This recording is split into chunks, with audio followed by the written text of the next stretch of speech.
자, 마태복음 7장입니다. 1절부터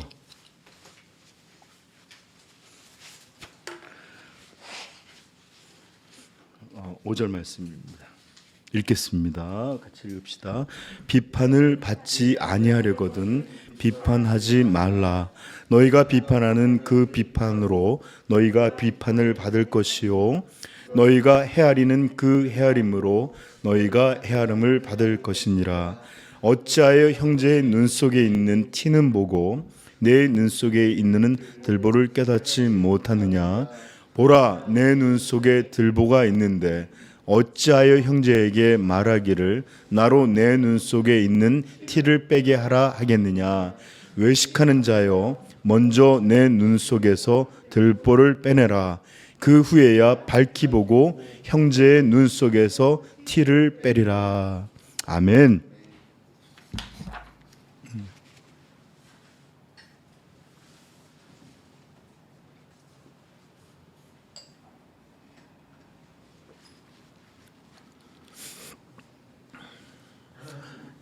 여러분들, 우리 지상에 살고 있는 그리스도인들은 죄에서 건짐을 받고 정말로 영원한 하나님의 구속에 참여하게 됐지만, 그러나 실제의 삶에 있어서는 여전히 죄를 완전히 벗어나지 못하고 있는 게 바로 우리 그리스도인들의 영적 현실입니다. 그러다 보니까 우리는 죄를 여전히 품고 살아갈 때가 많은데, 여러분, 우리 그리스도인들이 그리고 또 교회에서 성도들이 범하는 가장 흔하디 흔한 죄 중에, 그러니까 크게 고려되지 못해서 더 많이 있는 죄 중에 하나가 바로 비판의 죄입니다. 비판의 죄. 이것이야말로 성도들이 그리고 교회에서 너무나 흔하고 큰 문제 없이 이루어지는 것들을 많이 봐요. 저는 우리 교회는 이렇게 따로 이렇게 그룹이 없지만 권사님들, 집사님들 모일 때마다 누구 참 좋더라, 누구 참 도와주, 이런 선한 얘기하는 게 아니에요. 뭐 이런 얘기 저런 얘기 할 때마다 항상 이렇게 많은 이런 흉보는 얘기들이 참 많은 게 교회에서도 흔한 일이에요, 그렇죠? 아주머니들 모임에 편하게 하는 얘기들이 그런 거잖아요, 그렇죠? 근데 교회에도 그럴 때가 많아요. 그런데 여러분, 이것이 흔하다 그래서 가벼운 죄는 절대 아니에요. 비판은 교회가 교회되게 하는 것을 방해하는 가장 중대한 그리고 가장 주요한 죄 중에 하나입니다. 그래서 함께 하나님 나라를 이루는 사람들, 교회겠죠? 이들을 위해서 주어진 말씀의 첫 번째가 비판하지 말라라는 것으로 시작해요. 그래서 오늘 여러분들 이 죄가 작지 않기 때문에 예수님은 먼저 이 말씀으로 시작하셨다라고 제가 말씀드렸죠. 그러므로 여러분들 오늘 말씀을 들으면서 제가 원래는 3시간 정도로 해야 될 것 같았는데 많이 줄여서 오늘 마무리하려고 해요. 그러니까 여러분들 함께 놓치지 않고 함께 잘 쫓아갈 수 있기를 부탁드립니다. 네. 여러분, 비판에 대해서 우리가 알아야 될 것 중에 하나는 비판은 무조건 나쁜 것은 아니다라는 거예요. 우리는 분별해야 될 필요가 있어요. 이거 그렇죠? 어떤 것들은 분명하게 어떤 것이 옳고 그른지 판단도 해야 합니다. 또 교회는 결정해야 될 때도 있어요. 개인도 마찬가지고. 헬라어 단어, 여기서 비판이라는 말은 크리노라는 말인데 어떤 것을 분리해내다, 판단하다, 결정하다라는 단어예요. 법원에서 많이 쓰던 말이라고 그랬죠. 이 말은 단어만 봐서는 부정적인 말은 아니에요. 그런데 이렇게 긍정적인 비판, 판단이 필요한 그 순간에도 우리는 복음 안에서 성도다움의 온전함 가운데 이런 일들이 이루어져야 합니다. 자, 그러나 어떤 비판은 흔하긴 하지만 굉장히 지극히 나쁜 비판이 있어요. 비난하고 어떤 죄들에 대해서 함부로 우리가 정죄하고 실제로는 심판까지도 우리가 그냥 뒤에서 수군대는 게 아니라 아주 공격적으로 심판까지 하는 경우도 종종 있습니다. 목적이 선한 판단은, 사랑으로 이루어지는 판단은 오히려 성경에서 권해요. 분별하라. 어찌하여 너희가 판단하지 못하느냐. 이러면서 이렇게 권하기도 하지만 이것이 잘못되고 악한 동기에서 이루어질 때 이것은 분명히 성경이 엄격하게 금하고 있는 아주 중요한 죄 중에 하나가 됩니다. 그래서 여러분도 오늘 두 번째 시간에 비판의 문제가 나올 때 사실 제가 비판에 대한 문제는 하도 흔해서 만약에 이게 좀 시리즈로 해도 꽤 많은 것들이 필요하겠구나 싶을 정도로 다양해요. 그렇지만 오늘 여러분들에게 전할 때 조금 길어질 수 있지만 여러분 놓치지 않길 바라요. 자, 예수님께서 왜 비판을 금하셨죠? 첫 번째 이유는 무엇입니까? 비판을 받지 아니하려거든. 비판하지 말라. 즉 비판하지 마라. 만약에 너희가 비판한다면 너희도 그 비판을 받게 될 것이다. 2절도 한번 읽어볼까요? 시작. 그 비판으로 너희가 비판을 받을 것이요. 이 말 정죄라는 말로 바꿀 수도 있죠. 심판으로 말로도 바꿀 수 있습니다. 자, 너희가 헤아리는 그 헤아림으로 너희가 헤아림을 받을 것이니라. 우리가 사랑함으로 다른 이들의 죄를 간과하고 감춰주고 넘어가면은 우리도 그렇게 되겠지만 우리가 헤아리기를 철저히 세밀하게 엄격히 그렇게 보여주지. 이런 식으로 하나님도 우리에게 하죠.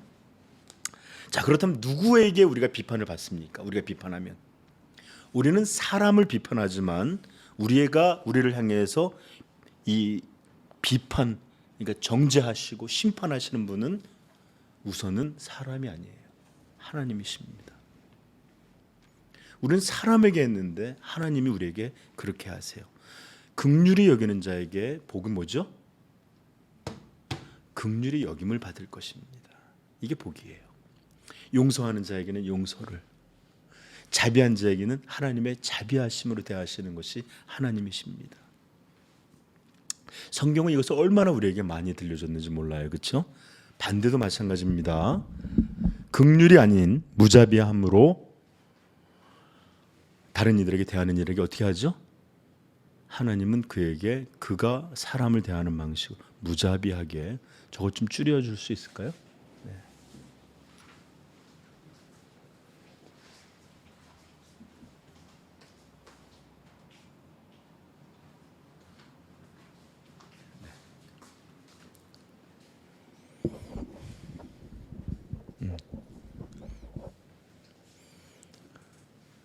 하나님은 긍휼이 아닌 행위를 하는 자에게는, 긍휼이 아닌 무자비하게 하는 자에게는 또 그대로 무자비함으로 갚아주시고, 용서가 아니라 용서하지 아니하고 정죄하는 이들에게는 그대로 정죄로 갚아주십니다.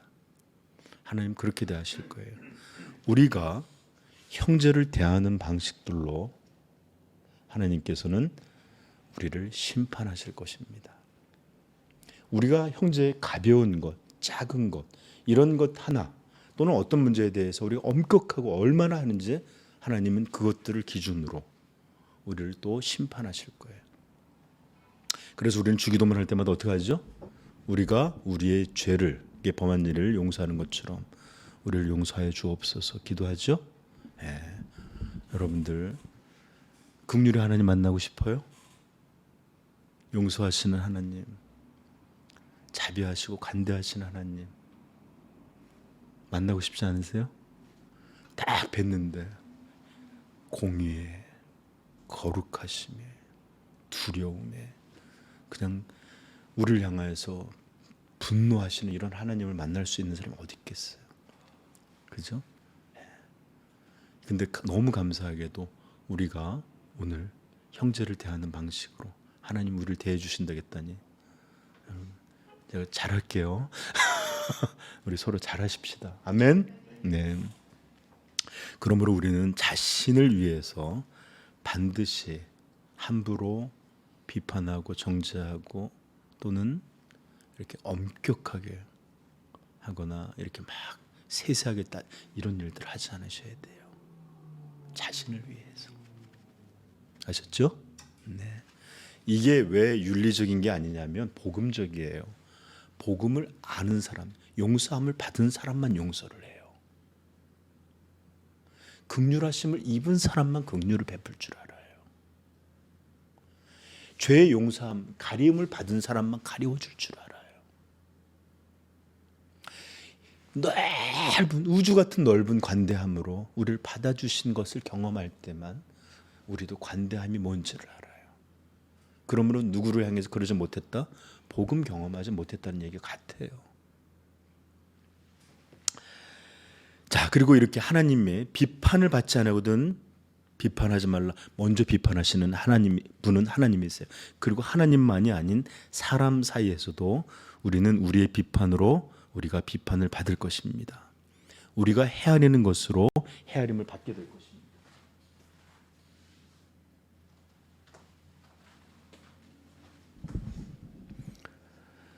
보통 우리 그런 거 있잖아요. 어떤 사람을 비난하기 위해서 막 했던 말, 그 논리, 정권이 바뀌면 똑같이 그 논리가 다시 돌아오잖아요. 자기가 얘기했던 말 그대로, 그 논리 그대로 돌아와요. 네, 자신의 말이 결국 자신에게 올무가 돼서 똑같이 적용되는 일들을 사람 사이에서도 봅니다. 저는 우리 교회가 너무 우리 자신도 의롭지 못하면서 함부로 정죄할 때가 많잖아요. 거룩, 사랑 이런 얘기 많이 하잖아요. 그렇죠? 우리가 제일 많이 듣는 욕도 뭐죠? 저놈의 새끼들 저거 다 똑같아. 다르지 않다는 거, 거룩하지 않다는 거잖아요. 저놈의 새끼들 맨날 입만 거짓말, 사랑 얘기하지. 우리가 하는 말들로 우리도 욕먹어요. 이게 우리의 원리예요. 그런데 여러분, 지난 시간에도 말씀드렸듯이 이 비판의 죄는 교회 가운데 성도들 사이에서 아마 가장 만연되어 있는 죄 하나를 고르라면 열의 7, 8은 서로 비난하는 거요? 아마 이렇게 고를 것입니다. 여러분 한번 생각해 보세요. 제가 여러분들한테 불러서 개인적인 권면하는 거 이거 틀리셨습니다. 성도님 고쳐야 합니다. 이거 잘못 이러면 여러분 듣겠어요? 힘들 것 같아요. 저도.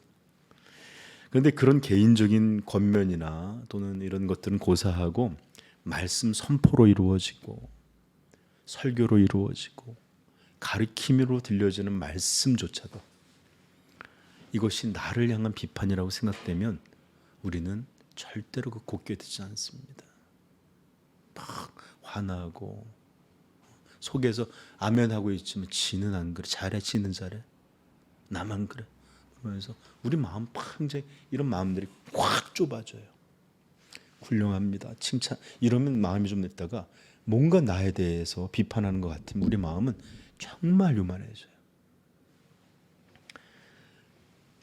이렇게 공적 예배 가운데 하나님 말씀을 들으면서도 우리는 비판받기가 싫은데도 어쩌면 그렇게도 다른 이들을 향해서는 그렇게 작고 그렇게 아무것도 아니고 그런 일들로도 어쩌면 그렇게 신랄하게 정죄하고 비판하는지.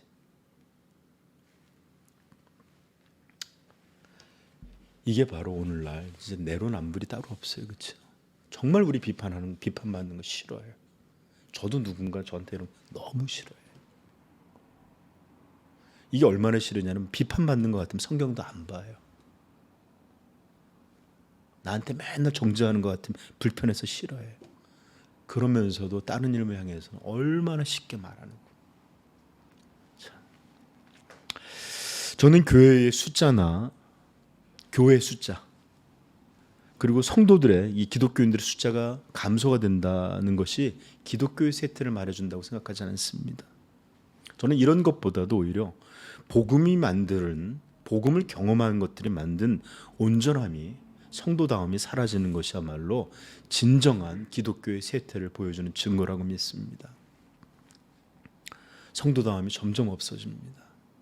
복음을 아는 자들이 갖고 있을 수밖에 없는 그런 관대함, 그런 용서함 이런 것들이 사라져 갈 때, 아니 거의 보이지 않을 때 저는 기독교가 지금 분명하게 쇠퇴하고 있고 복음은 거의 들려지지 못하고 많은 이들이 교회에서 형식만을 가질 뿐이지 진정한 십자가 복음,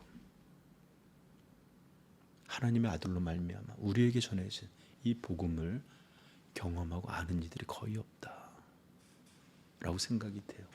그러므로 기독교의 쇠퇴는 교회 숫자들, 그다음에 그 인원이 감소된다는 것에 있지 않아요. 그 실제적인 능력이, 그 증거들이 사라져 감에 있습니다.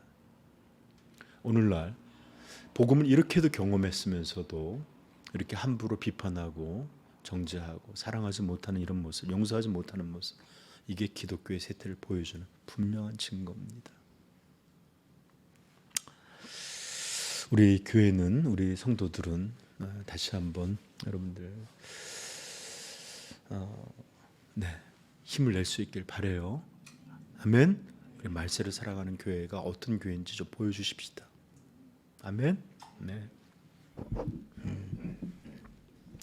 여러분, 저는 여기서 잠시 방심할 수 있는 것들에 대해서 한 가지만 말씀드리고 본론으로 들어갈 텐데, 비판을 받지 아니하려거든 비판하지 말라라고 그랬죠. 그러면 비판을 하는 것에는 비판이 따른다고 했을 때, 그렇다면 우리를 비판하는 사람들에 대해서 향해 비판에 대해서 정당하게 그들을 향해서 비판할 수 있는 권리, 이런 것들을 획득할 수 있다는 말일까요? 무슨 말인지 알겠죠? 비판을 받지 아니하려거든 비판하지 말라고 했으니까, 만약에 내가 비판한 게 아니라 누군가 내게 비판을 한다면, 내가 비판을 당했다면, 정죄함과 비난을 당했다면 나에게는 그에게 비판할 권리를 정당하게 획득할 수 있는 그런 권리가 있는 것일까? 어떻게 생각하세요, 여러분? 예. 그들이 내게 비판하는 것보다, 그들이 나에게 함부로 하는 것보다 심하지는 않아도, 심하면 죄 같아요.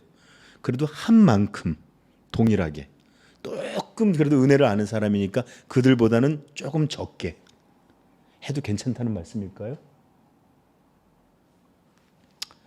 아니에요. 절대 그렇지 않습니다. 이것은 일반적인 세상 사람들의 원리를 말한 거예요. 사람으로 봐도.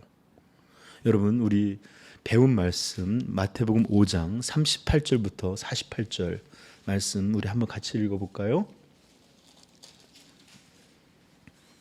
읽겠습니다. 5장 38절부터 48절, 좀 길죠? 또 눈은 눈으로 이는 이로 갚으라 하였다는 것을 너희가 들었으나 나는 너희에게 이르노니 악한 자를 대적하지 말라. 누구든지 내 오른편 뺨을 치거든 왼뺨도 돌로 대며 또 너를 고발하여 속옷을 가지고자 하는 자에게 겉옷까지도 가지게 하며 또 누구든지 너로 억지로 오리를 가게 하려 하거든 그 사람과 심리를 동행하게 하고 내게 구하는 자에게 주며 내게 꾸고자 하는 자에게 거절하지 말라. 또 내 이웃을 사랑하고 내 원수를 미워하라 하였다는 것을 너희가 들었으나 나는 너희에게 이르노니 원수를 사랑하며 너희를 박해하는 자를 위하여 기도하라. 이같이 한즉 하늘에 계신 너희 하늘의 아들이 되리니 이는 하나님이 그들을 악인과에게 비추시며 의로운 자와 불의한 자에게 내려주심이라. 너희가 너희를 사랑하는 자를 사랑하면 무슨 상이 있으리요? 세리도 이같이 아니하느냐? 또 너희가 너희 형제에게만 무난하면 남보다 더하는 것이 무엇이냐? 이방인들도 이같이 아니하느냐? 그러므로 하늘에 계시는 너희 아버지의 온전하심과 같이 너희도 온전하라. 아멘. 네, 우리는 우리를 향해서 욕하고 정죄하고 비난하는 사람들을 위해서 어떻게 대해야 되느냐? 우리 그리스도인들은 복수하는 일, 그것에 대항하여 받아치는 일, 나를 향하여 공격하는 일을 다시 한번 되받아서 공격하는 일들에 대하여 죽은 사람들입니다.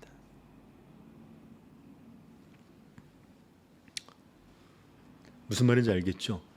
내게 함부로 하는 일, 나에게 어떻게 하는 일, 이런 것들에 대해서 우리가 복수함에 대해서 죽은 사람들이에요.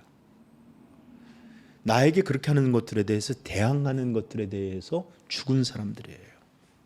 대받아쳐서 공격함에 있어서 죽은 사람들이라고요.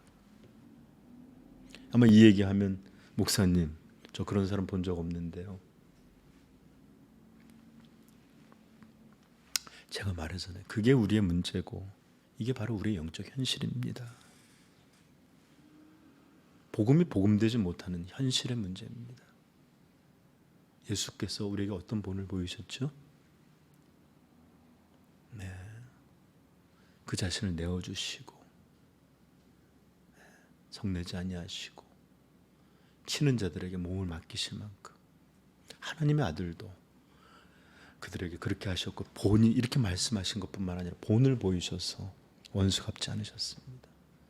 오히려 매질하는 자들에게 조롱하는 자들에게 하나님 저들을 용서하여 주시옵소서. 저들은 자기들이 하는 일을 알지 못하니이다. 변호하시는 그런 하나님이셨습니다. 그러므로 우리만이라도 이 시대에 복음에 합한 사람들, 복음에 만든 사람들이 되어야 하지 않겠습니까? 성도가 된다는 것 더 이상 받는 뿔이나 남을 핥히는 이빨이나 이런 것들이 없는 양 같은 존재가 되었다는 것이고, 이전에는 나를 향하여 달려들 때 아주 찐득하게 가시를 뽑아내는 고슴도치와 같았다면 이제는 이 고슴도치와 같은 털들을 다 잘라내고 그 연한 살에 피를 흘리고 상처받으면서도 더 이상 남에게 같이 찌르는 그런 삶을 살지 않겠다고, 주님과 같은 삶을 살겠다고 그렇게 변화된 사람들이 바로 우리 그리스도인입니다. 그리고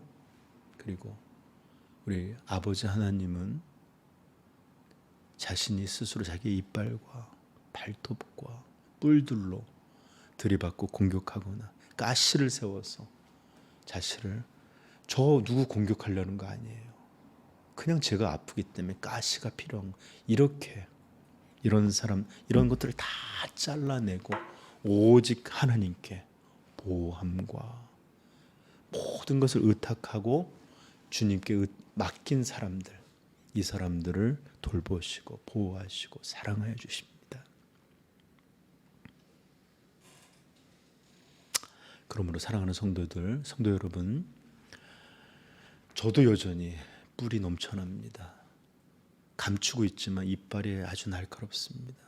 제 손은 깎아대지 않으면 언제든지 날카로움으로 누구든지 찢어 죽일 수 있는 손톱이 있습니다. 그거 아니더라도 저도 누군가에게 너가 이만큼 하면 더 찔를 온몸이 가시로 덮일 정도의 그런 날카로운 독을 갖고 살아가는 사람들입니다. 그러나 이제 예수의 사람이 되었다는 것은 이 모든 것이 변해 양과 같고 털 깎인, 가시 깎인 고슴도치와 같다라는 것이 바로 우리가 복음을 믿는 자들의 삶이라는 것을 꼭 기억하시고, 네가 나한테 이랬으니까 나도 이래, 이런 방식의 거래나 장사하는 방식이 아니라 오직 하나님 앞에 맡기는 그런 연약함의 삶을 우리 하나님 앞에 살아갈 수 있기를 같이 소망하십시다. 상처 입을 거예요. 분명히 함부로 할 겁니다. 분명히. 여러분, 왜 우리가 그렇게 더 날카로워졌어요? 왜 그렇게 목소리 커졌어요? 왜 그렇게 강한 사람이 됐어요? 상처 입고 함부로 하고 이렇게 대항하다 그런 거라고 생각하잖아요. 그러나 여러분, 그리스도인이 된다는 것은 이런 일에서 죽은 자들이에요. 그리고 그 상처 입을 때 우리 하나님이 보호하시고 돌보시고 그런 이들을 아끼십니다. 그러므로 사랑하는 성도 여러분, 우리 모두는 아주 영원한 민사를 가진 고슴도치들처럼 서로 만날 수 있길 바랍니다. 설령 또 나도 모르게 누가 확 했어도 상처 입으면서 또 성도들은 또 미안합니다, 죄송합니다, 서로 용서를 구하고 이렇게 해서 서로 용납하는 그런 진짜 좋은 공동체 되기를 소망해요. 네, 아멘. 우린 양입니다. 염소가 아니라 이리가 아니에요. 아셨죠? 네. 자, 이제 오늘은 우리가 그러므로 비판할 수 있다는 권리가 없다는 것에 대해서 잠깐 살펴봤고요. 이제 오늘은 주님이 우리에게 비판하지 말라는 것에 대한 다른 중요한 이유들을 또 말씀해 주시거든요. 그것들에 대해서 오늘 크게는 두 가지로 설명하고 마치도록 하겠습니다. 자, 저는 좀 전에 우리가 왜 예수님을 비판하지 말아야 된다라고 그러면 비판을 받지 아니하려거든 비판하지 말라고 하셨고, 너희가 비판하는 그 비판으로 비판받을 것이고 너희가 그 헤아리는 그 헤아림으로 너희가 헤아림을 받을 것이기 때문에 비판하지 말라라고 말씀하셨어요. 그렇죠? 그런데 3절과 4절에서는 이제는 완전히 다른 것은 아니에요. 그러나 결이 꽤 다른 말씀을 우리에게 들려주십니다. 자, 3절 4절 읽어볼까요? 시작. 어찌하여 형제의 눈 속에 있는 티는 보고 내 눈 속에 있는 들보를 깨닫지 못하느냐. 이게 비판하지 말라는 이유 중에 하나예요. 4절 시작. 보라, 내 눈 속에 들보가 있는데 어찌하여 형제에게 말하기를 나로 내 눈 속에 있는 티를 빼게 하라 하겠느냐. 네, 비판하지 말라는 다른 이유는 뭐죠? 우리 인간에게는 누구를 참되게 판단하거나 비판할 자격이 없기 때문입니다. 이게 비판하지 말라는 중요한 이유예요. 우리 인간은 다른 누구를 참되게 판단하거나 참되게 분별하거나 참되게 결정할 수 있는 그런 자격이 없기 때문에 그래요. 왜요? 우리 모두는 다 죄인들이기 때문에 그렇습니다. 우리는 모두 죄인입니다. 어떤 사람에겐 티가 있든지 어떤 사람에겐 조금 큰 이렇게 토막 같은 게 있을지 모르고, 들보라는 게 뭔지 아세요, 여러분? 기아를 지으면 기둥들 다 올려놓잖아요. 그러면 그 집을 바람이 불든지 태풍이 불든지 엄청난 무게로 지붕이 누르는데 그것을 누르게 하는 이 나무들 기둥과 기둥 사이를 무게를 전부 견디게 해주는 게 들보예요. 그래서 집에서 가장 튼튼하고 큰 나무가 들보입니다. 기둥보다도 더 중요해요. 기둥은 여러 기능 이렇게 있지만 들보는 중앙에서 딱 모든 걸 잡아줘야 돼요. 아마 번역을 이렇게 큰 기둥이다라는 것을 이런 식으로 번역해 놓은 것 같은데 아주 실감나는 번역이죠. 네. 예, 우리는 어떤 사람도 완전하거나 완전히 정결하거나 의롭거나 이런 사람이 단 한 명도 없습니다. 그러므로 우리가 다른 사람의 죄에 대해서 비난하고 정죄하고 판단할 수 없을 뿐만 아니라 그렇게 즉 그 죄에 대해서 우리가 비난하고 정죄하고 판단한다면 저 좀 보세요. 누워서 침 뱉는 것입니다. 왜 그럴까요? 우리도 똑같은 일을 반복하여 살기 때문에 그래요. 아우, 저 사람 어쩜 이렇게 게을러? 아우, 저 사람 어쩌면 저렇게 그래? 이런 말 우리 잘하잖아요. 그렇죠? 그런데 우리는 그것에서 자유롭지 않고 어떤 날은 우리는 너무 게을러요. 여러분, 누워 침 뱉기라는 말 해본 적 있어요? 전 실험 정신이 좋아서 해봤습니다. 해볼까요? 한번 지금? 네, 내 침인데도 더러워요. 그죠? 한번 누워서 딱 뱉어보세요. 이렇게 한번 아주 걸쭉한 노란색 나는 거를 쫙 뱉어갖고 떨어지면 눈에 찰퍼덕 한번 떨어지거나 내 입에 다시 한번 들어간다고 생각해 보세요. 내 거니까 괜찮나요? 그렇지 않아요. 예. 그러므로 로마서 2장 1절 우리 한번 찾아볼까요?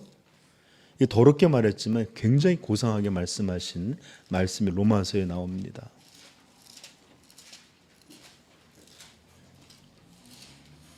(2장 1절서부터 5절까지 한번 같이 한번 읽도록 합시다. 읽겠습니다. 그러므로 남을 판단하는 사람아, 누구를 막론하고 내가 핑계하지 못할 것은 남을 판단하는 것으로 내가 너를 정죄함이니 판단하는 내가 같은 일을 행함이니라. 이런 일을 행하는 자에게 하나님의 심판이 진리로 되는 줄 우리가 아노라. 이런 일을 행하는 자를 판단하고도 같은 일을 행하는 사람아, 내가 하나님의 심판을 피할 줄로 생각하느냐? 혹 내가 하나님의 인자하심이 너를 인도하여 회개하지 하게 하심을 알지 못하여 그의 인자하심과 용납하심과 길이 참으심이 풍성함을 멸시하느냐?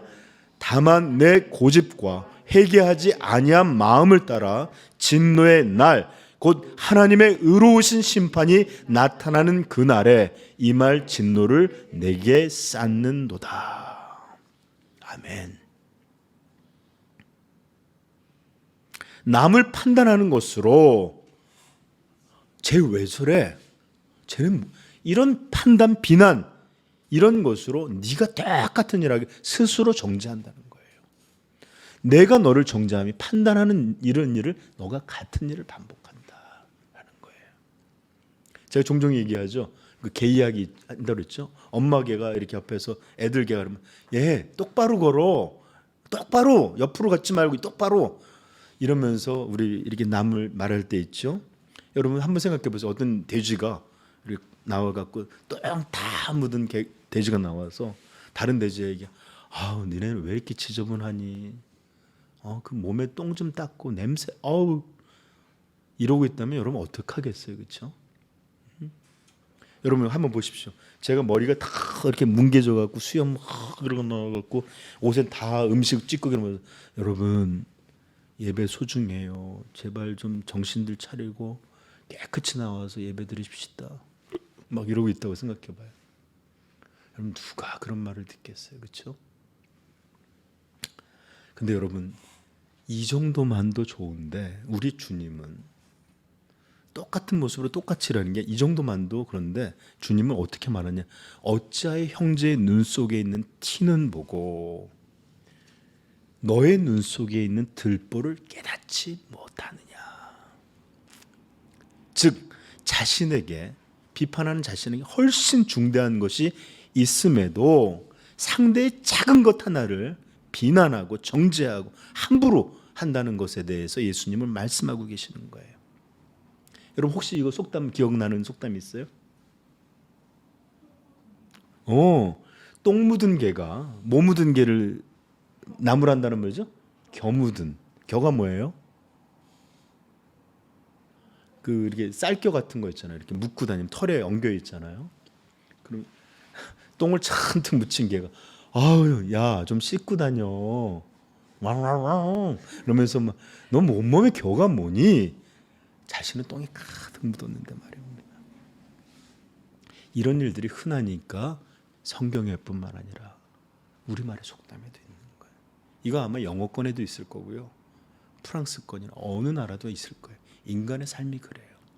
지는 볼 줄 모르고 남만 이렇게 타는데 사실은 자기가 훨씬 더 중한 죄를. 나단이 와서 무서운 얘기 하시죠? 양 한 마리를 자기 딸처럼 기르는 그런 과부가 있었다. 그런데 옆집 부자가 99마리 갖고 있던 부자가 손님이 왔는데 이걸 뺏어서 양치기였던 이런 사람이 막 분노해. 그런데 이렇게 분노하면서 사실은 자기는 더 무서운 일을 행했죠. 몰라요. 진짜 똥 묻은 겨가 겨 묻은 격으로 말하는 것 같아요. 여러분 이 말에서 저 좀 보세요. 티라는 것 이걸 찾아보면요. 카르포스라고 해서 마른 줄기, 잔가지 이런 아주 조그마한 아주 작은 것들을 말하는 거예요. 이렇게 겨 같은. 그리고 반대로 들보는 도코스라는 말인데 이게 어떤 분들은 큰 벽을 막을 정도의 널판지나 로그라 그래서 기둥 영어로는 그렇게 표현을 했더라고요. 기둥. 그러니까 요만한 이렇게 줄기나 잔가지와 기둥의 비교가 되겠어요, 그렇죠? 근데 눈 속에 기둥이 있는 더러운 죄가 가지고 요만큼 있는 사람한테 막 이런다면 얼마나 여러분 웃긴 일이 되겠어요, 그렇죠?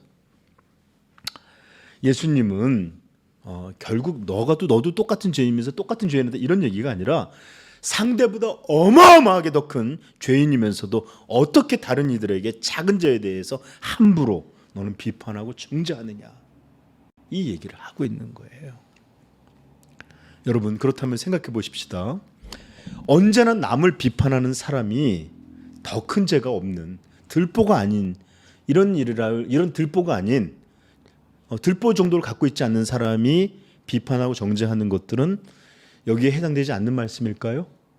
지금 그런 사람을 얘기하고 있으니까.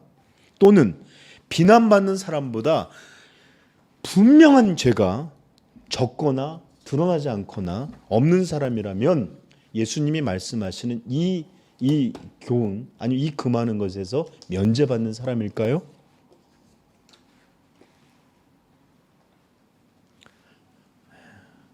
지금 제 말 이해했어요? 네. 여기 이렇게 말했잖아요. 7절에 보면 다시 한번 돌아가 볼까요? 여러분 눈빛이 제가 조금 불안해서 다시 한번 반복하는 겁니다. 어찌하여 형제의 눈 속에 있는 티는 보고 너의 눈 속에 있는 들보는, 내가 이 형제보다 작은 티를 갖고 있거나 들보가 없는 사람, 또는 내 눈 속에 들보가 있는데 그런데 들보가 없는 그런 사람이라면 이 말씀에 해당되지 않을까요? 그렇지 않죠?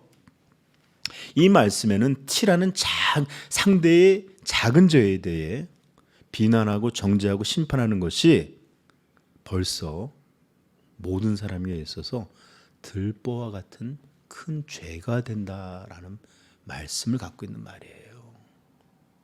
그러므로 들보가 나는 없다고가 아니라 벌써 이렇게 누구를 향해서 함부로 정죄하는 것 자체가 상대의 죄보다 훨씬 무거운 죄를 벌써 눈에 들인 그런 사람과 같다라는 것으로 보셔야 합니다. 여러분, 저 좀 보세요. 상대의 죄도 분명히 죄일 거예요. 없는 거 말하는 거 아니에요. 있는 허물, 잘못된 것, 이런 것들에 대해서 분명히 말하는 것일 거예요.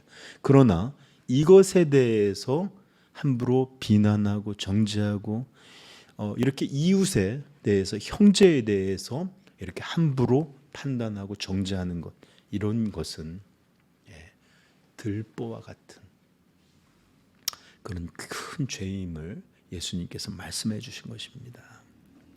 그러므로 우리는 함부로 비판하고 정죄함에 대해서 주의해야 합니다. 여러분, 이게 왜 그렇게 말씀하시는지, 왜 이것이 정말 그렇게 들보와 같은 죄일까, 정죄하는 일이? 의심할 수도 있잖아요, 그렇죠? 목사님 조금 과하게 해석하신 것 아닐까요? 그냥 어떻게 우리 스스로를 돌아보지 못하고 말하는 이런 것인데 정말로 정죄하는 게 들보의 죄와 같습니까? 라고 생각하는 분들도 있을 거예요. 자, 이것이 바로 두 번째 이유입니다. 비판하지 않아야 될 오늘에서 두 번째 이유, 전체적으로는 세 번째 이유가 되겠죠. 바로 이렇게 함부로 비난하고 정죄하고 심판하는 일은 하나님의 고유한 직무이기 때문입니다. 이것은 인간에게 맡기신 일이 없는 하나님의 고유한 직무입니다. 그리고 언제나 인간은 모든 죄의 근원에는 어떤 것이냐, 아담과 하와가 가졌던 창조의 죄가 그대로 있어요. 하나님과 같이 되려는 것. 여러분, 남에 대해서 지배하려는 거, 하나님 흉내내는 거예요. 삶을 통제하게 되려는 사람, 저 좀 봐봐요. 저 좀 보세요. 대부분의 많은 사람은 내가 통제할 수 없는 영역에서는 아니더라도 가정이든지 관계든지 뭐든지 내가 통제하는 영역에서 이런 것들이 깨어지는 것을 극도로 싫어하고 어떤 때는 불안해하고 그래요. 왜 그럴까요? 지배하고자 하는, 하나님 되고자 하는 이런 일들의 반영이에요. 모든 죄는 사실은 하나님과처럼 되고 싶은 게 있어요. 야고보서 4장 11절 찾아보십시다. 야고보서 4장 11절. 여러분 좀 몸이 피곤하시면 일어서셔도 좋고 이렇게 스트레칭도 하시면 좋고요. 조금만 애써 주십시오. 야고보서 4장 11절 12절 굉장히 중요한 말씀이에요, 여러분. 비난과 관련돼서. 그러면 이 말씀은 여러분들 노란 줄 표시해 놓고 보셔도 되고 암송하셔도 좋을 듯합니다. 읽겠습니다. 형제들아 서로 비방하지 말라. 형제를 비방하는 자나 형제를 판단하는 자는 곧 율법을 비방하고 율법을 판단하는 것이라. 내가 만일 율법을 판단하면 율법의 준행자가 아니요 재판관이로다. 입법자와 재판관은 오직 한 분이시니 능히 구원하기도 하시며 멸하시기도 하시느니라. 너는 누구이기에 이웃을 판단하느냐. 아멘. 우리 영환 성도님 죄송한데 저것 좀 꺼주실래요? 네. 형제들아 서로 비방하지 말라. 형제를 비방하는 자나 형제를 판단하는 자는 곧 율법을 하지 말라는 데는 비방하고 율법을 판단하는 것이라. 내가 만일 율법을 판단하면 율법의 준행자가 아니요 재판관이라. 입법자와 법을 만든 자, 우리에게 명령하신 분, 입법자와 재판관은 오직 한 분이시니 누구예요? 하나님이시죠. 능히 구원하기도 하시며 멸하시기도 하시느니라. 너는 누구이기에 이웃을 판단하느냐. 이 말이 뭐예요? 너는 누구이기에? 대시성도 당신은 누구이기에? 이름 다 안 부를게요. 당신들이 누구이기에 당신은 이웃을 판단하십니까? 비난하십니까? 정죄합니까? 이게 무슨 말이에요? 네가 하나님이냐 얘기해요. 네가 하나님이냐. 이것은 하나님의 고유한 일로, 하나님만이 하시는 일이다. 근데 너는 누구냐 도대체? 여러분, 비판의 문제는 단지 우리 모두가 같은 죄인이기 때문에 비판할 자격이 없다라는 것을 넘어서는 문제예요. 시편 14편이죠. 여호와께서 하늘에서 인생을 굽어 살피사 지각이 있어 하나님을 찾는 자가 있는가 보려 하신즉 다 치우쳐 함께 더러운 자가 되고 선을 행하는 자 없나니 하나도 없도다. 이런 문제가 아니라고요. 예를 들어서 우리는 죄인이기 때문에 누구를 또 함부로 말할 수 없다든지, 또는 우리는 사람이기에 온전한 것을 다 알지 못하든지 이런 정도의 문제가 아니라 이것은 고유한 하나님의 직무다라는 거예요. 그러므로 우리가 설령 죄가 없고 의롭고 설령 우리들의 판단이 완전하여도 우리는 하나님이 아니고 우리는 법을 만든 이도 또는 이것을 법을 가지고 이것이 옳고 그름을 재판하고 심판하는 재판관도 우리 인생들은 아닙니다. 우리 인생은 그저 하나님이 만드신 피조물로 설령 죄가 없는 상태라 할지라도 우리에게는 완전한 의와 완전한 지식을 갖고 완전하게 판단하시는 전지전능함이 우리에게는 없어요. 그러므로 우리가 보는 것을 본다 할지라도 우리는 제대로 판단할 수도 없어요. 하나님은 이 일을 한 번도 인간과 나눈 적도 없고 사람에게 준 적도 없습니다. 그러므로 이것이 우리가 비판해서는 안 되는 어쩌면 가장 중요한 이유일지 모르겠어요. 오직 하나님만이 의롭습니다. 오직 하나님만이 실수가 없으시고 어떤 것을 아는 일에 무지함이나 제한이 없으신 완전한 재판관이십니다. 제가 다시 한번 하나님은 단 한 번도 어떤 인간에게 이런 고유한 직무를 우리에게 주신 적이 없어요. 우리는 우리 인간 사회 관련해서 재판도 할 수 있고 어떤 것에 따라서 이런 일을 하지만 근원적인 이런 일들, 이것은 오직 하나님께 속한 일이고 하나님이셨던 아들에게만 공유하신 그런 하나님의 직무입니다. 그러므로 우리가 도덕적인 일, 범죄에 대해서 판단하는 것은 우리 재판관이 할 수 있어요. 그러나 도덕적인 일이나 우리 어떤 인격 이런 모든 것들에 대해서 누구를 비난하고 정죄하고 함부로 심판하듯이 하는 것은 우리 스스로 하나님이 필요 없고 내가 스스로 모든 것을 알아서 하나님처럼 돼서 내가 재판관이 돼서 악에 대해서 죄에 대해서 내가 판결하고 내가 명한 이런 일들을 하겠다라는 분명한 죄에 대한 현저한 양상이요 죄에 대한 증거일 뿐이에요. 그러므로 정죄는 판단은 비판은 언제나 들보의 죄가 되는 거예요. 앞에 아무리 큰 죄가 있어도 이것에 대해서 우리가 함부로 판단하게 될 때 이것 자체가 하나님의 것을 범하는 거기 때문에 들보라는 무서운 죄가 될 수 있는 겁니다.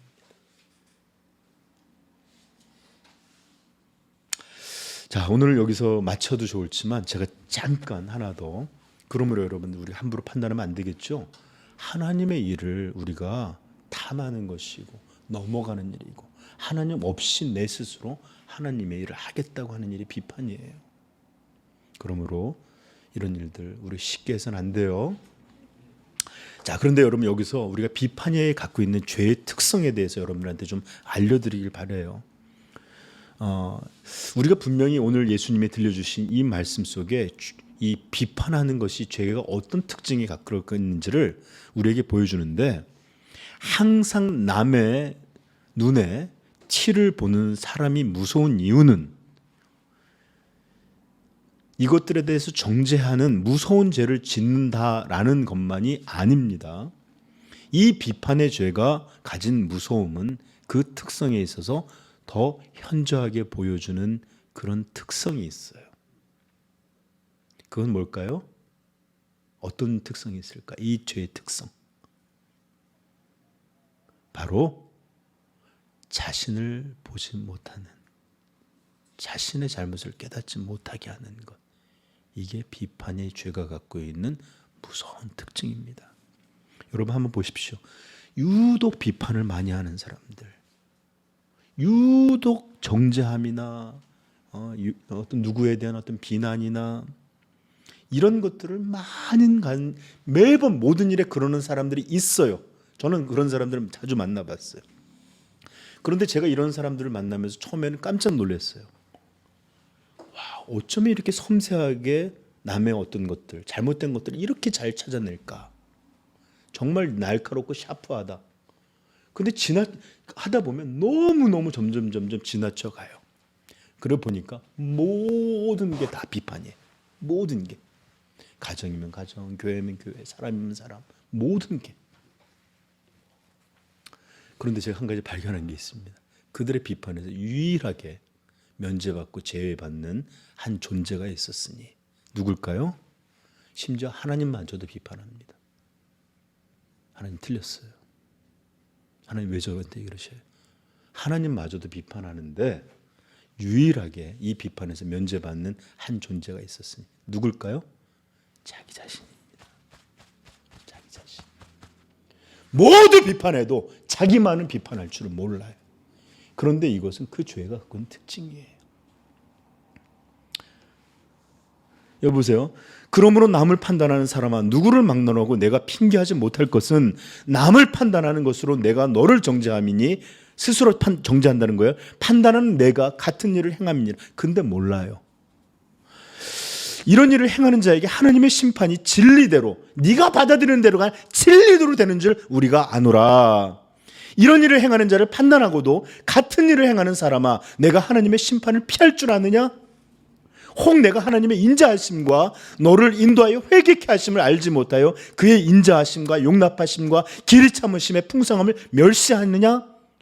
5절 중요한 말. 다만 내 고집과 회개하지 아니한 마음을 따라 진노의 날, 곧 하나님이 의로우신 심판이 나타나는 그 날에 임할 진노를 내게 쌓는도다.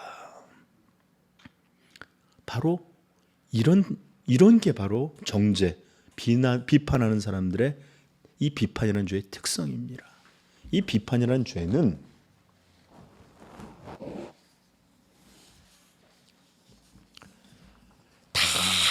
모든 것들을 다 볼 줄 알지만 자신만 볼 줄은 몰라요.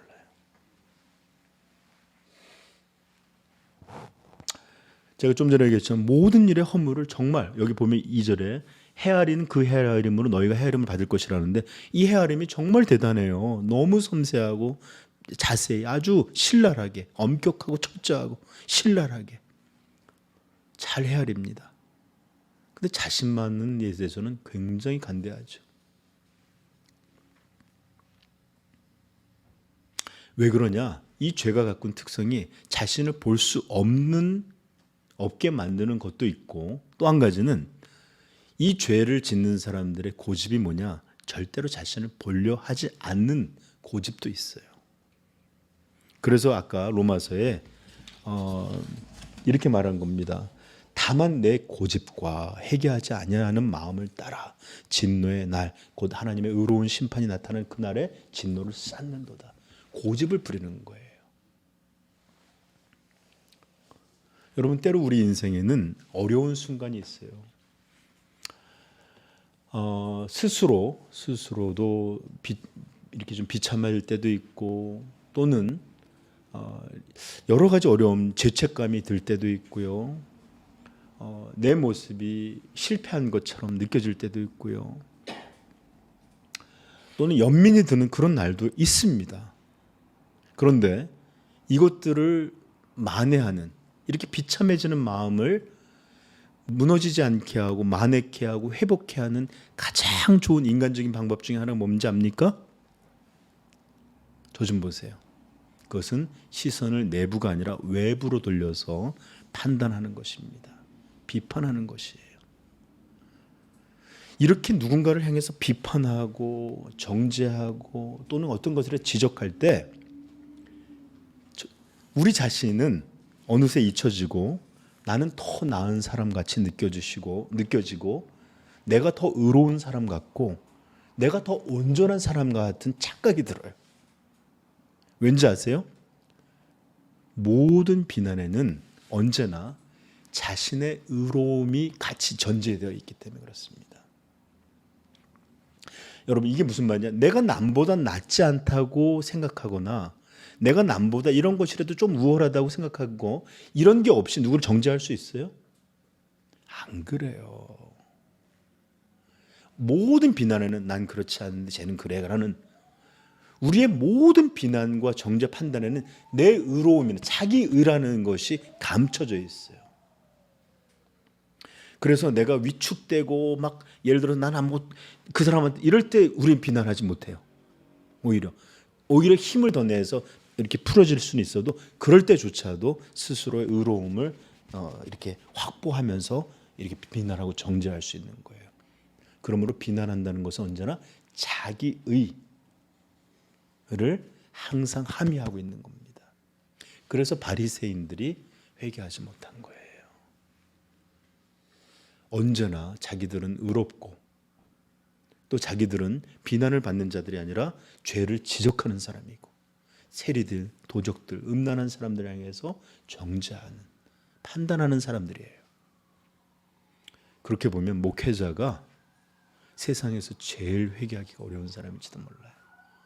항상 성도들이 어떻게 선한 마음으로 세울 수 있을까 허물을 볼 수밖에 없고요. 아니 보이기도 하고 어떻게 하면 이렇게 들려줄까 이러다 보면 사도 바울과 같이 내가 복음을 전하고 나는 복음에서 떨어질까 두려워한다고 하는 것처럼 나 자신을 잊어버리고 전달하는 과정에서 스스로 의롭고 온전하고 그런 거라고 착각하게 되는 게 이런 사역이 숨겨져 있어요. 여러분 잘 들으세요. 다시 한번 얘기하자면 판단하는 이 죄에는 자신을 보지 못하게 하는 치명적인 특성이 있습니다. 자신의 실제를 보지 못하게 할 뿐만 아니라 고집스럽게 그것을 거부하고 스스로의 의로움에 집착합니다. 그래서 예수님은 이것이 부지중에 이루어진 것이라기보다는 의도적인 죄라고 보셨어요. 그래서 뭐라고 하느냐? 3절, 4절 우리 한번 읽어볼까요? 어찌하여 형제의 눈 속에 있는 티는 보고 내 눈 속에 있는 들보를 깨닫지 못하느냐? 보라, 내 눈 속에 들보가 있는데 어찌하여 형제의 말하기를 나로 내 눈 속에 있는 티를 빼게 하라 하겠느냐. 뭐라고 말하죠? 외식하는 자요. 보지 못하는 자유가 아니에요. 분명히 이런 것들을 알고 있었으면서도 연기하는 자요. 이 죄가 부지 중에도 이루어지지만 분명히 알매도 고집스럽게 의로움을 집착하고 있다는 것이에요. 마태복음 23장 26절에 이런 말이 나옵니다. 눈먼 바리새인들이여 너는 먼저 안을 깨끗이 하라. 그리하면 겉도 깨끗하리라. 화 있을진저 외식하는 서기관들과 바리새인들이여 회칠한 무덤 같으니 겉으로는 아름답게 보이나 그 안에는 죽은 사람의 뼈와 모든 더러운 것이 가득하도다. 이들은 맨날 남들이 율법을 지나지 않는다, 이방인들과 얘기를 한다, 금식하지 않, 비난하는 사람들이에요. 그런데 예수님은 먼저 안을 깨끗이 하라. 여러분, 작은 티는 비난하면서도 자신의 들보를 깨닫지 못하는 사람들이 바로 이런 사람들이었는데, 예수님이 이런 사람들 맹인된 인도자로 불렀어요. 하루 살리는 걸러내고 낙타는 삼키는 도다. 보이지도 않는 벌레는 흐르면서도 큰 것들은 그냥 꿀꺽꿀꺽 삼키는, 터무니없는 일이죠. 자기의 눈에는 어마어마한 들보라는 죄가 있음에도 똥 가득히 묻혀갖고 오물 들어오는데 상위성도 옷에 올 좀 제대로 치우고 다녀. 사람 칠칠치 못해. 그럼 얼마나 우습겠어요. 비웃잖아요. 예를 들어서 내가 똥이니 심지어 화장실에서 빠져갖고 이 휴지까지 막 이렇게 붙어 있는데 경찰성도 이렇게 머리에 뭐가 묻었어요. 좀 잘 좀 이러면 얼마나 우습겠어요, 그렇죠? 네,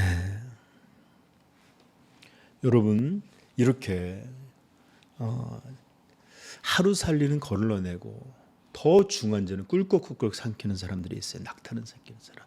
그리고 이런 일들은 단지 비판하다라는 것뿐만 아니라 내 눈 속에 들보가 있는데 어찌하여 형제 말하기를 나로 내 눈 속에 있는 티를 빼게 하려 하겠느냐라고 가르치려고 들죠. 넌 티를 빼라. 좀 티 좀 빼. 이거는 판단이 아니라 또는 비난이 아니라 가르치려고 하고 충고하고 이리저리 잔소리하는 사람도 거의 같은 종류의 사람입니다. 비슷한 증상에 빠지는데 다 이런 사람들 잘 보면 자기를 볼 줄 몰라요. 왜 그러냐? 항상 이들의 시선은 외부의 남들을 이런 것들 자기가 가리키는 사람이라고 이해해요. 나는 충고하는 사람이라고 이해해요. 목회자, 위험한 사람들이에요. 그래서 이렇게 저렇게, 그런데 실제로는 자신을 볼 줄 모르는 겁니다. 자신 안에는 더 위험한 일들이 도사리고 있고 자라고 있고 악한 가시가 나오고 있는데도 몰라요. 들보가 들보가처럼 큰 나무가 자라고 있는데 거기 가시나무 씨가 뿌려졌어, 조심해. 그래서 이렇게 남을 많이 가리키는 사람일수록 영혼의 실체는 메마르고 공허하고 생명 없이 되어가는 일이 허다합니다. 저는 그것을 제 자신 안에서 봐요. 그러므로 함부로 우리에게 남에게 이렇게 말하는 것도 실제로는 두려워할 줄 알아야 돼요. 야고보서 3장 1절은 말합니다. 내 형제들아 너희는 선생된 우리가 더 큰 심판 받을 줄 알고 알아라. 그러므로 선생이 많이 되지 말라. 누구에게 가르치려고 들고 함부로 충고하려고 들고 이리저리 말하려고 하지 마라. 네가 선생이냐? 선생의 마음을 갖고 있냐? 더 많은 것으로 심판받게 된다, 이 얘기예요.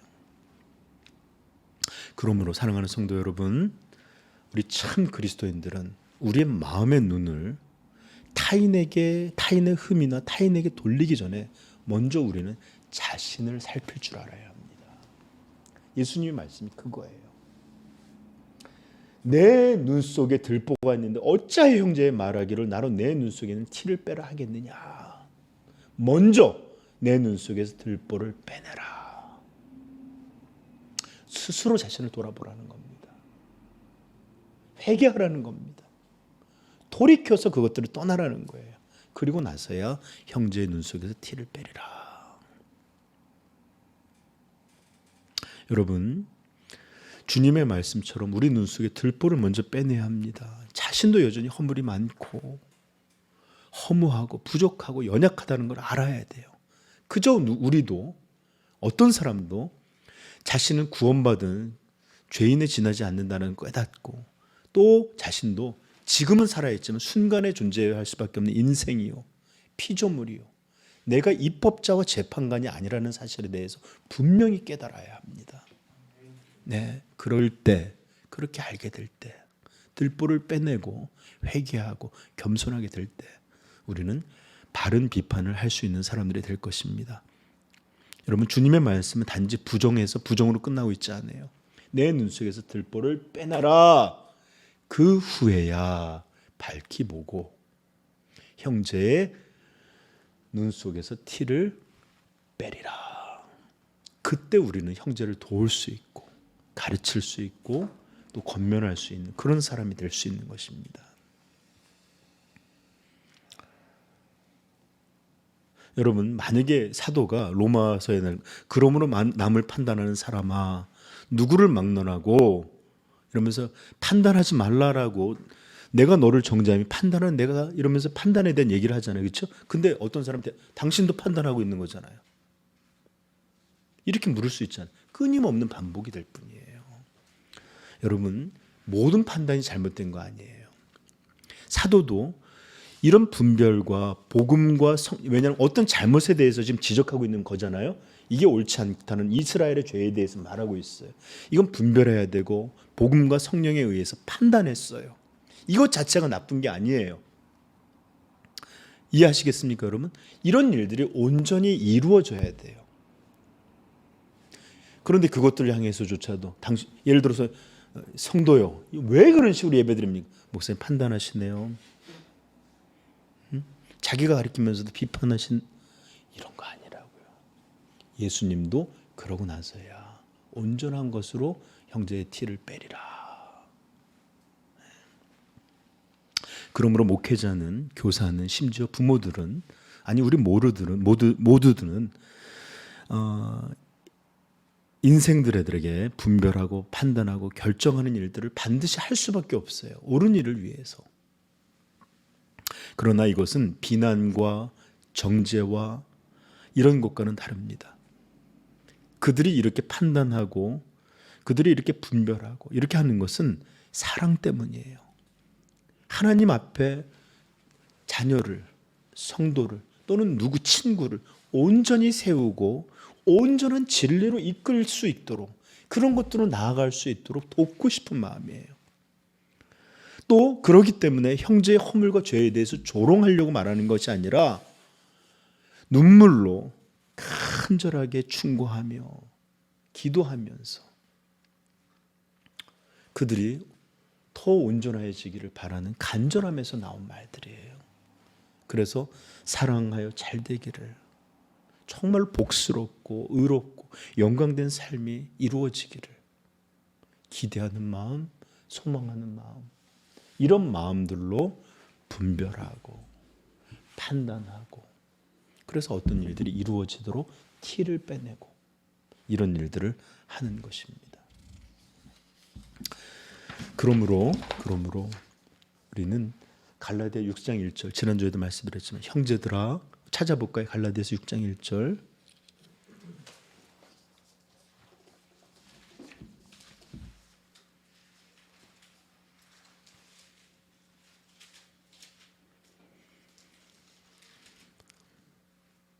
같이 읽겠습니다. 형제들아, 사람이 만일 무슨 범죄한 일이 드러나거든 신령한 너희는 온유한 심령으로 이러한 자를 바로잡고 너 자신을 살펴보아 너도 시험을 받을까 두려워하라. 비판하지 말라는 얘기는 어떤 것도 말하지 말라는 얘기 아니에요. 가르침도 이루어지지 말고 분별함도 이루어지지 말고 판단함도 없으라는 말이 아니에요. 정죄하고 비난하고 심판하고 하나님이 하시는 일들을 하지 말라는 얘기고, 오히려 온유하고 겸손하게 어떤 일들을 그들을 돕기 위해서 해야 되고, 자신을 잊은 자들이 아니라 자신을 살피고 또 살피는 가운데서 이루어져야 합니다. 그리고 무엇보다도 이것은 그러한 자를 바로잡고자 하는 진정한 사랑의 마음으로 이루어져야 합니다.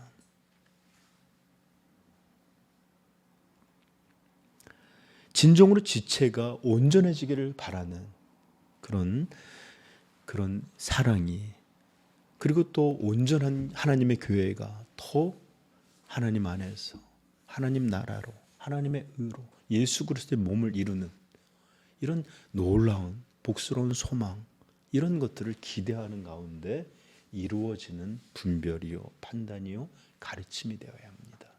그런 충고가 되어야 합니다.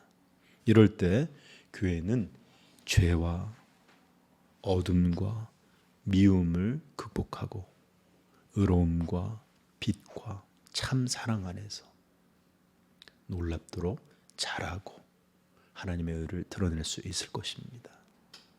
그러므로 오늘 예수님의 말씀 비판하지 말라.